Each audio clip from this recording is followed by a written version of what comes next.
Hi everyone, welcome back to the bookshelf, or welcome if you're new. I'm Grace, and today I'm giving you 5 book recommendations for the Tortured Poets department before we possibly get a new album. Let's get into it.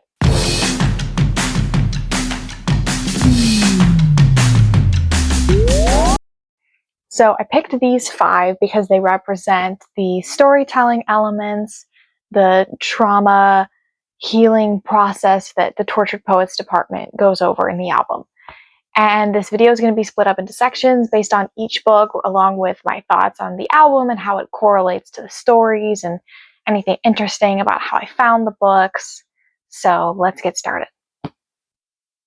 Tortured Poets Department is one of my favorite albums of hers. You can tell because I have 3 versions of it in my background. And I found it because I didn't know that she was going to be releasing the anthology, because for a long time she didn't. And I just felt like I wanted to get my favorite bonus track, so I got the one with the Bolter, because that was my favorite bonus track at the time. And now I think it's changed to So High School, but the Bolter still holds a very special place in my heart. So the Tortured Poets department has a lot to do with trauma. It has a lot to do with being at an age where a lot of people are either settling down or they're just getting wild and partying and having a lot of different romantic partners, and you sort of feel like you're in this weird in-between stage. I always consider your early 30s to be a little bit of like your second teenage years, you know? Because your 20s, you're like, I'm an adult and I'm figuring things out. And you do a lot of growing. What the Tortured Poets department talks about the most is that she still feels a connection to these things that happened a long time ago, like meeting someone in her early 20s and still dealing with that reflection currently. And that's one of my favorite things about the album, is that it feels like one 31 song story. And it really gives the impression that she's tired by the end of it, because it's so long and it's so in depth and it just takes forever to get through, because that's how it felt. These are the 5 books. The first one is one that I found at an antique mall. It had a cover. Don't know where it went. Think I lost it somewhere. I don't know. But the dust jacket is gone. So William Shakespeare's plays, I read them all, I think, by 4th grade, because I went through a huge Shakespeare phase where, like, listen, any time that a friend would come over or whatever, like for a play date, I would make them reenact Shakespeare plays with me. Okay, so I was that kid. Remember, that's who you're watching. Like, that's who you're watching on YouTube. It's like someone who is like, hey, instead of playing Barbies, do you want to reenact Macbeth with me?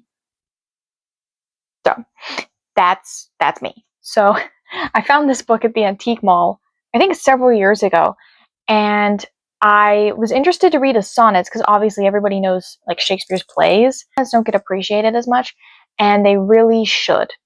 And I know that they're studied in like college level literature classes, and like poetry classes, but I'm saying in the Shakespeare discussion space, there's a lot of things about his plays, not as much his sonnets, if that makes sense. And one of my favorite sonnets, my favorite line is, "Then let not winter's ragged hand deface in thee thy summer, ere thou be distilled." Do I know what that means exactly? No. Does it sound pretty? Yes. So it was an easy pick because it's the Tortured Poets department and it's poetry. But I also feel like William Shakespeare's poetry is something that, because it's not read as much, you dive into it for the first time, not fully knowing what to expect, because it is so different from his plays, sort of like you do with the Tortured Poets department. And I feel like the experiences really mirror each other in a way that would be enjoyable for you guys. So I give this one 5 stars. This one is Return to Harmony by Jeanette Oki. That's how I pronounce her name. I don't care how anyone else pronounces it. That's how I pronounce it. And about 2 best friends. One is more rich, one is more poor, and it's about their experience growing up in a small town after like an accident happens, and they have mischief, and they find like an abandoned puppy, and then they adopt it, and it's cute, but it also deals with a lot of serious themes. The inside jacket says, a quiet southern town, the distant storm clouds of the First World War. Jody Harland and Bethan Keane had little in common before the plight of a homeless dog brought them together. But from that day on, two young girls were bound together as best friends. As different as night and day in personality and interests, their friendship grows strong through shared joys, trials, and finally a devastating loss faced together.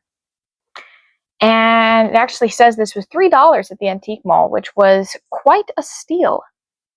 And it talks about a little bit to do with like the build up to the First World War and how children were affected by that and how it affected small towns, the economic, social systems. I feel like that's one of my favorite things about the book.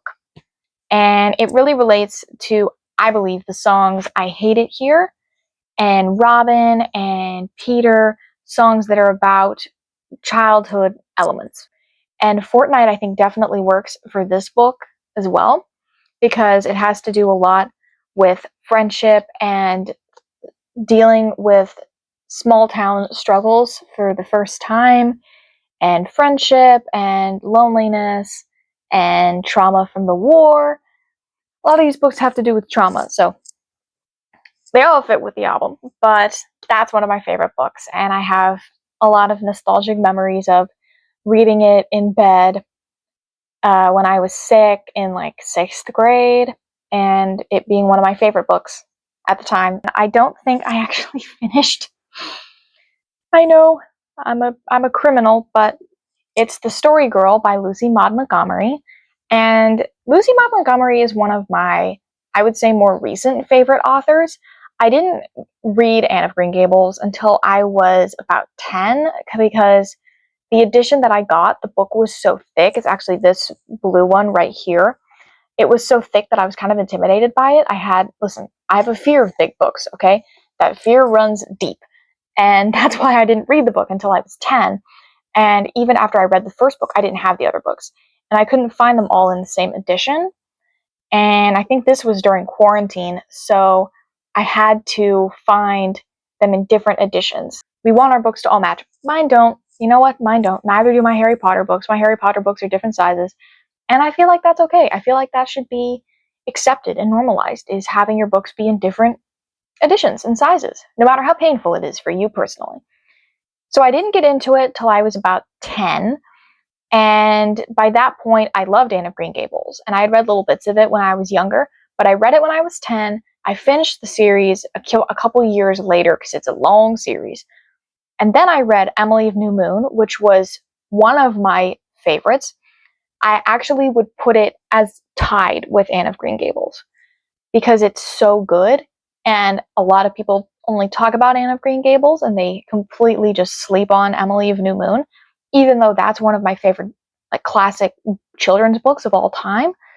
And then I found out about The Story Girl. And I read somewhere that this was like mirrored to be most like Lucy Maud Montgomery. She was more autobiographical in this one. And I'll read you the back real quick. Sarah Stanley is only 14, but she can weave tales that are impossible to resist. In the charming town of Carlisle, children and grown-ups alike flock from miles around to hear her spellbinding tales. And when Bev King and his younger brother Felix arrive for the summer, they too are captivated by the story girl.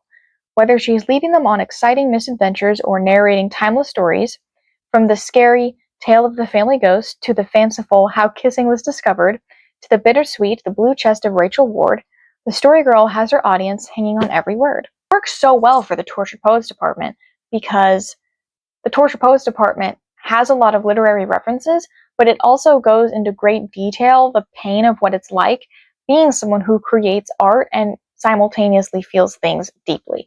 You know, being in your early 30s, having all that growth, but still keeping a thin skin. And, you know, as she says in Miss Americana, a thin skin and an open heart. That has a lot of pain that comes with it.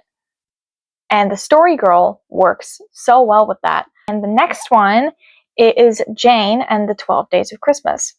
This one was kind of an unconventional choice, but I was looking at my Jane Austen collection, which if you want to see more of, you can also follow me on TikTok at Grace Boughton. So definitely follow me on TikTok to see that.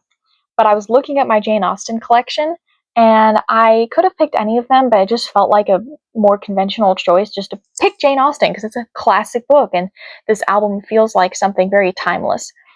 But then I realized I had another book, Jane and the 12 Days of Christmas, which is a mystery book, and this woman wrote it in the vein of how Jane Austen wrote. So it reads exactly like a Jane Austen book. If you didn't see the cover, which is quite obviously more modern, and you just read the book, you would think that it was a Jane Austen book. You would think that it went with the other books because it's about characters that you recognize and it's about a mystery, but the dialect is so deeply interwoven to how the original Jane Austen books read. And that's why I love it. And I read it usually around Christmas time every year. And it's one of my favorite things to read. It really sets the season off right. And I think that this really works well for songs like The Manuscript, My Boy Only Breaks His Favorite Toys, So Long London, because, it's British. And it works really well in that respect. So definitely pick that book up. Next one is Hefty. It is the poems of Robert Browning. And Robert Browning is a bit of a controversial poet because he had a interesting relationship with his mother, if you know what I mean. And I don't know if I can say that without getting demonetized, but yes, interesting relationship with his mother. Wink, wink.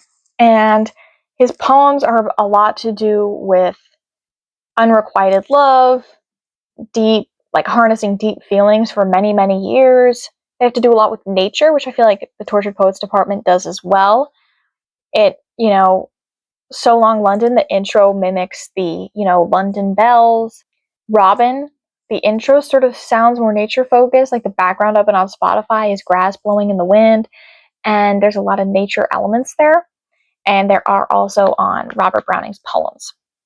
And I read this, I think, when I was, a little dusty, is a little bit, I think I read this when I was about 12, and the pages are like huge. Okay, this is like if you went to a cathedral in the 1700s and there was a Bible on the pulpit, that's the size that it would be. And I read it when I was about 12, 13. I went through a big poetry phase, big classic poetry phase when I was in middle school. That was after my Shakespeare phase. So there was Shakespeare phase and there was poetry phase. And the poetry phase also coincided with my pigtail phase, which you will never see pictures of, ever. His writing is more accessible. It's easier to understand. Oh, this is my dog. I'm babysitting him. So that is the poems of Robert Browning. Yikes. So that's the poems of Robert Browning. Zachary also likes to read, in case you didn't know. And favorite things about the Tortured Poets department is also that it really feels like a love letter to the fans who love her career and they love the storytelling elements. 1989 is mine, so I was automatically attracted to songs like Fortnight, songs like Fresh Out the Slammer, Florida, songs that are about independence, getting over things, starting over again. Songs like that I was immediately attracted to them because 1989 is my favorite album, as you can tell by my cassette tape right there. Picks for the Tortured Poets department. Definitely pick them up when you get a chance and let me know in the comments. Make sure to like and subscribe because that really supports the channel and pushes the video out to more people so more people can know what's going on. And you can follow me on Instagram, TikTok, Twitter, LinkedIn, Goodreads, behind the scenes content. I have different book quotes. I have something different on each app, so you never miss out on anything. And thank you so much for watching, and I'll see you next time.